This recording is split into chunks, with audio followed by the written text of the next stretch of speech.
We got our first black person in the White House, Michelle Obama. We're making strides every day. You got to give America credit. We're a great country considering that we were founded by some of the worst people ever. The explorers who came here first, they took land, they forced themselves on women, and our textbooks will still say, oh, they were just looking for some spices. Spices? Oh, these gents were quite the foodies, huh? Got a little sidetracked on their culinary expedition there, huh? Guys love spices, that's what it is. I never got into my guy friend, like, hey bro, you want to go to the club tonight? It's 4,000 miles away, we're going to go on a boat. He's like, are there girls there? No. Buckets of oregano, huh? Let's go! No, I think spices was code word for side chicks, right? You have to tell your old lady something, they're going to go see these new girls in the new world, right? Mario, where are you going on those boats with the boys? Spices. Like jasmine, rosemary, cocoa,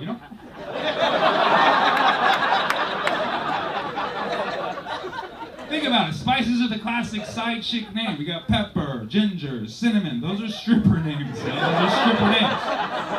There's probably a strip club out there called the Spice Rack. I put my money on it.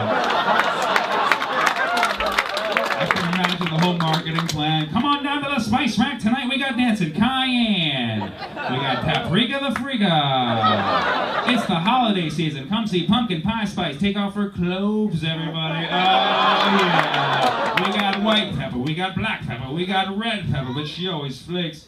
We got coriander, who used to be known as cilantro before she got all dried up.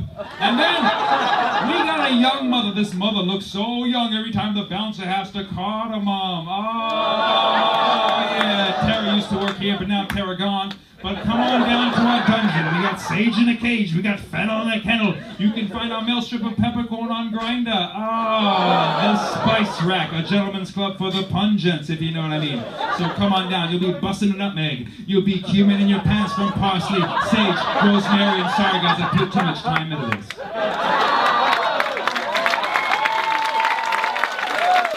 That was for the foodies. Good. You guys are good clappers. Not really laughers, but I like it. Take the claps. Are you okay? You're over there. I keep looking up. You look very sad. You're doing all right? Okay, it's very awkward. Oh, it's an awkward angle? Is that what it is? Oh, I keep looking at you and that makes it awkward? Yikes. So you want me to not notice your depression? Like, it's glaring at me. You're right there. I mean, you have to understand, I don't expect you to be happy when I'm here. I mean, it's nice. It's nice to know that I show up, across half the world and you're like, yeah, this is cool. But even if you come to the show like this, maybe I can help. But after 5 minutes of jokes and I look over, you're still like this, I'm like, I don't know what to do anymore. Maybe acknowledge it. And then if I acknowledge it, like, why are you acknowledging it? Well, I don't know what to do. I really don't know what to do at this point. But if you've been following my stand-up for years, I don't have one common thing. I like to do difficult subjects, such as isosceles triangles, or Palestine, of course. It's a difficult subject. And the reason I'm able to do these difficult subjects is because I'm very aware that I come from a place of privilege. Okay, I live in what's called the first world. I didn't know we were numbering them. But I had a great childhood. Both my parents loved me. I was the favorite. I grew up in apartheid, but on the good side. You know what I mean? So I know what it's like. And so I'm aware. I approach difficult subjects coming from a place of privilege. I'm aware that I'm privileged because I thought about it this year. I thought about it very carefully. I thought about what was the biggest adversity that I faced personally this year, and it's very embarrassing. It was the night that I ordered DoorDash. I know this sounds horrible already. I'm aware. You guys know what DoorDash is. It's a food delivery service. I like DoorDash because the people who bring you the food, they call them dashers. And so it's like they're dashing it towards you, like, just feels like they're in a rush to deliver you the food like the king that you are. And so this night, I was very hungry, so I ordered a burrito. I'm not sure if they have those in Australia yet, but it's basically food wrapped inside of food. I ordered that for my tummy. And just a few minutes after ordering it, I thought, I kind of want something sweet. So I'm gonna order some ice cream. That's how I'm living like the favorite child every day, Back in the day, I'd be like, Mom, can I have ice cream? She'd be like, yes, you're the favorite. And now I treat DoorDash the same way. I'm like, DoorDash, can I get ice cream? Like, yes, just send us more money. And so I ordered another order. I ordered ice cream. I don't know if you've ever had the luxury of ordering 2 separate orders on one of these food apps. But 2 different individuals will bring you food from 2 different locations at, statistically, 2 different times. But on this very night, my 2 dashers arrived at the exact same time. And it was so embarrassing. Oh my God, it was so awkward. I was like, oh my God, they see each other. It's so bad. They clocked each other in like, you're here for this guy? He wants that and this? Oh my God. What a pig. He's probably gonna eat with his hands too. And they just set it on my doormat in disgust, like, let's get out of here. And then I waited for them to leave, watching them through the curtain. And then I slithered out, got my 2 bags and went inside. And I just ate them really quickly, like I hunched over. That's how I eat. And then that was the hardest night I had all year. That's the level of privilege I'm coming from. Just letting you know. And, okay, well, there was a night where my house got broken into. Forgot about that one. And I know my house got broken into because I was inside, which I would argue is the worst time to be in your house. Some people are like, dude, that's the best time because you can defend your home. Like, that's assuming that I'm a hero, which I am not. So I was sitting on my couch one night, which is kind of near the front door, and I hear a knock. Now, when someone knocks on the front door, it can only mean one of 2 things. Either they're trying to sell you something or kill you, okay? And I was not interested in either of those things that night, okay? So when somebody knocks on my door, my strategy is to just freeze so that the person can't even hear my motion. Because we've all knocked on someone's door, rang the doorbell. You can tell when someone's in there. You can just hear their aura. You're like, I know this motherfucker's home. So my thing is just like, remove all traceable forms of life. Power down, and just wait for the knocking to stop. And they knock again. And I'm like, this will pass. They knock again. All right, 3 knocks it is. Knock again. Getting greedy there, buddy. And there's a pause. I'm like, they're leaving. And then they twist the doorknob. Oh no. They're testing to see the door is open because nobody else lives here. So I'm just like, hold on. Don't make any noise. They twist the door on again, very aggressively. I'm like, oh, they really want to get inside. Then it occurred to me, like, at what point am I going to defend my home? Because I really don't think I'm going to. I really thought about it. I was like, if this person breaks into my house, I'm just going to pretend like I'm a statue. So that if they come in, they're like, well, that's a realistic looking statue. Where'd you get it, you know? Or they would know that it was me, and they would see that I was scared, so they would at least play along with the game. Like, whoa, that's a cool statue. I'm gonna go rob the place. It's like improv, you know? So I'm like, what am I gonna do? Twist the doorknob. Then this person starts throwing their body weight into the door. Like, oh, don't shake, motion. They do it again. And I'm actually really impressed because I can stand pretty still and I'm like, try not to shake or make any motion. I'm trying to stabilize. They do it again. And then my phone goes ding. I was like, I looked at my phone and I kid you not, it actually was good timing because it just so happens 20 minutes prior, I ordered DoorDash. And my phone is notifying me that my dasher was arriving, and I was like, thank God, a hero. I looked at my phone, his name was Muhammad too. I was overjoyed. It said, Muhammad has arrived.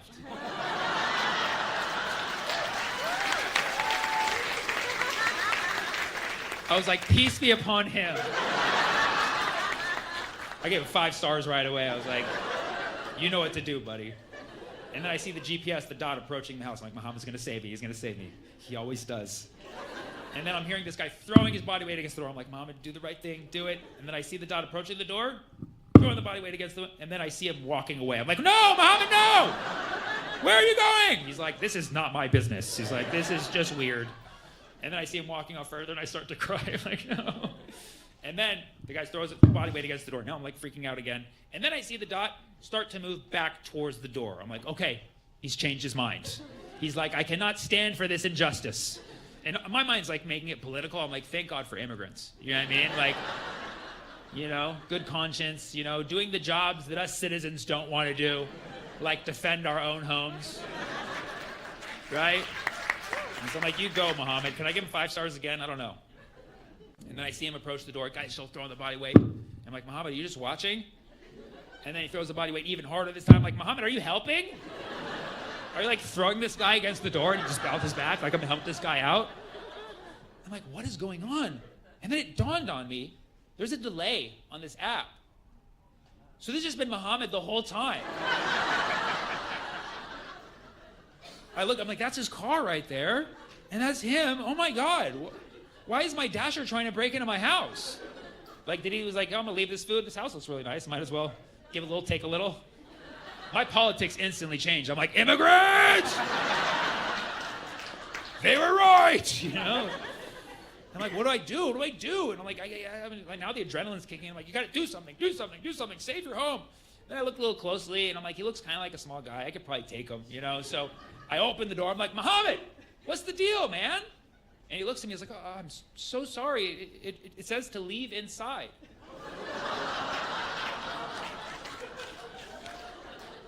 Oh my God, this is so embarrassing.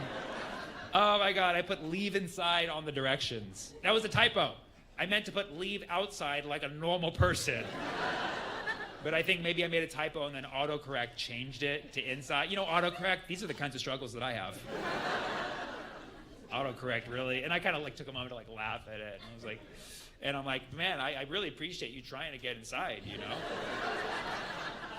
Because he's like, you just said leave inside, he has to follow the directions. I'm like, that's awesome, man. Like, but like, how far were you gonna go? You know, like, you nearly broke down the door. He's like, yeah, my right side hurts. I'm like, I mean, definitely gonna tip you for this one. But like, I understand why he did that because, you know, these people who deliver food on the apps, I don't know if anybody here does it, but like, you have to follow the directions.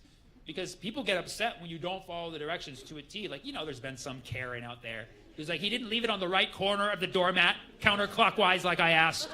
1 star. So now these dashers are traumatized, you know, somebody's not gonna get upset because they didn't follow the directions. So Muhammad was like, he said, leave inside. I'm just gonna get inside of his house by any means necessary. So you gotta respect that hustle. So, you know, I gave him 5 stars again, gave him a tip, and sent him on his way. And then I ate my burrito. Again, I was like, and the burrito was so good, I completely forgot to change the directions on my app. So I totally just left it saying leave inside for another 2 weeks. And I didn't realize this until 2 weeks later when I was back home again. And this night I was also very hungry. And so I ordered 2 dashers again. Okay, sorry. And the 2 dashers came at the same time again. I don't know if it's me. I'm just attracting like these 2-for-1 scenarios. But they came at the exact same time, and I didn't realize it, and I didn't realize that I hadn't changed the app until I'm sitting on my couch, and then I hear someone banging on the door and the window at the same time. These guys were trying to break into my house from 2 different entry ports. And I kind of just like looked out the window, just been like, oh, they're doing a good job. Like, they even started working together. Like, how are we gonna get in this guy's house? What are we gonna do? Should we go around the back gate? You know, should I lift you on the roof? We can Santa Claus that shit down the chimney? Like, they were working together. It was actually really cool, you know? But I had to go out there and break it. I'm like, sorry, guys, Muhammad. It was a complete mistake. Thank you for the food. Peace be upon y'all, and have a nice day. And after that, I changed it back to leave outside, and I've had no adversity since. So that's where I'm at. I'm just letting you know, just so you know where I come from personally, okay? And this is all just to say I'm aware that I don't have a real struggle in my life, and that's why it's very easy for me to address obvious, difficult topics and address people who are enduring real suffering because I know what real suffering looks like. You know what I'm saying? I don't know what it feels like, but I know what it looks like. You know what I'm saying? So I see people suffering in the world, and I have to say something about it. And a lot of you know I'm Palestinian, okay? And people ask me, like, you know, I see what you're going through. I know you care so much about people in Palestine because you're Palestinian. To be honest, I don't even think about being Palestinian when I see what they're going through. I just think it's just, you see human suffering. Yeah, I mean, that's all it is. I just literally see human suffering. I don't think that if I was any other race or nationality, that I would see it any differently. I see people suffering, and I'm gonna be honest, for the last 2 years, I've been cycling between sadness, frustration, and pure rage. And I'm gonna admit, at this point in time, I'm pretty locked into pure rage. I'm in there. I make sure that my rage is never directed towards my fellow people around me who are trying also to be good people. My rage is not directed towards anyone other than my politicians. That's it. And probably yours too. My politicians and yours, who, I don't know your politicians personally, but I imagine they're all scumbags as well. And so, I don't even need to know their names and I hate them. Isn't that beautiful? Isn't that beautiful? Yes, but my hate it's exclusively for politicians. That's it. And now, as a public figure, I can't be up here advocating for violence against any politician. Y'all can do what you want, but I cannot be doing this. I need to be more creative about what I say. And so my bigger goal right now is I'm really trying to build my reach and my following so that I can get politicians to do my podcast. Because that's how much of a losers these politicians are. They're like, oh, but I can do this podcast, get some votes, you know? And so that's what I'm trying to do. And my goal really is to get big enough to the point where I can invite my whole Congress to my house. Okay? I'll have to get a bigger house. But I'm gonna invite them all over, tell them it's for content, you know? We'll order DoorDash, you know, so they have food. And then I'm gonna tell them that we're doing a makeover. So I'm like, it's makeover time! They're gonna be like, yay! And then I'm gonna get a bunch of hairstylists and makeup artists, and we're gonna put all of my politicians in what I call Arab face. Yeah. It's a thing, I just made it up.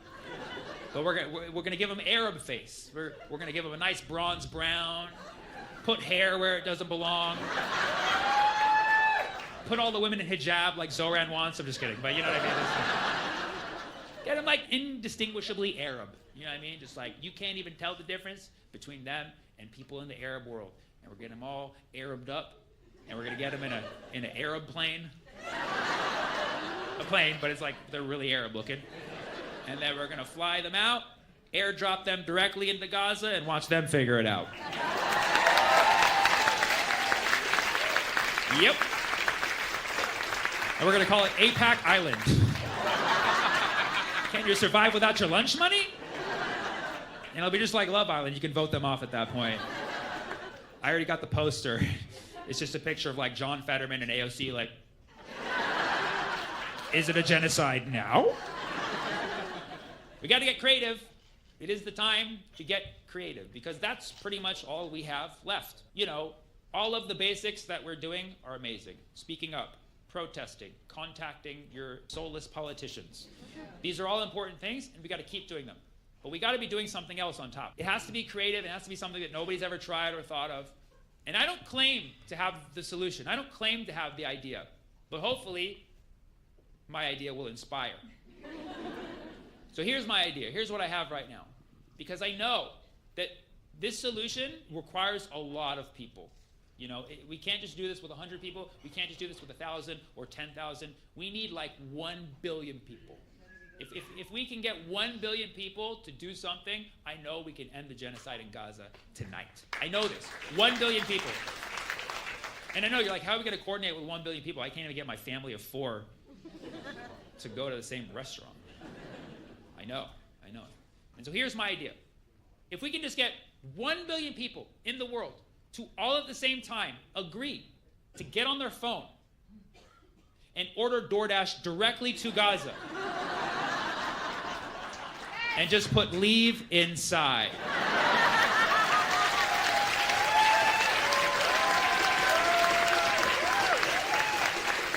These dashers will tear down the walls, crawl through the tunnels, parachute that food in, get their 5 stars, get the f*** out.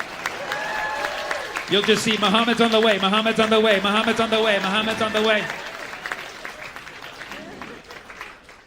And let's face it, it'll be good for the economy. Thank you so much, Mel, but you guys are amazing. I love you.